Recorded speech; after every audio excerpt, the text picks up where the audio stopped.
anajua na sasa najaribu kumwelezea ndio nipata kidogo sijui nikugaya kanema usiongee. Mzee wangu amenitumanisha chakula. Piga makofi na vigelegele. Piga makofi mengi na vigelegele. Kama tutaongea na yeye John, wacha nilifika nilipata pesa pasta. Aya. Yaani sijui within 30 minutes. Nikaanza Mungu najua. Piga makofi mengi na vigelegele kwa jina la Bwana. Sema amen. Saturday. Nikaenda jebila. Kama shetani akanotice. Sasa umepata siri. Sasa nikapata tena sina nguvu na najaribu kuuza vitu. Sina nguvu nakaa kwa hoteli nimekula nakaa nahisi kulala. Hakuna sijui nini. Hata mwili ilikuwa dhaifu tu. Hata ningangane niuza hata kidogo tu ndio nia. Akasema ndavuka kasi. Kidogo nikapata hiyo kidogo nikasema ice room naenda. Na sina sasa leo sadaka lakini ndatoa.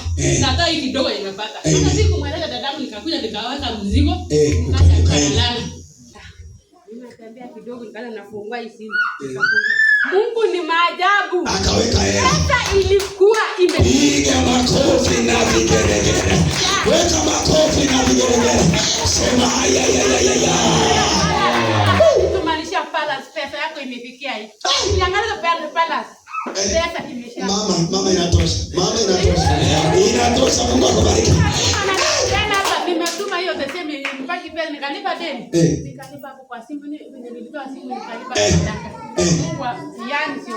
Haya mwisho basta vinyo ningezi ni kwanza Mungu. Ndio najua. Ulikuwa umesema watu wa expand nini? Sawa sawa. Nakumbuka. Nasema kwa wapi? Nakumbuka na nini? Weka mic. Kama ananipiga. Kwenye tulikuwa na kinatoma amesema to expand territory. Mimi sijui nataka sasa mambo na ndoa yangu iko mbovu. Sijui mambo na territory zinda anza wapi? Sasa ni yenye mtu Mungu anani. Nataka kila kitu lakini ya ndoa. Nataka na amani. Niko na shamba niliongea. Yangu iko sawa. Piga makofi na vigelegele. Weka makofi na vigelegele.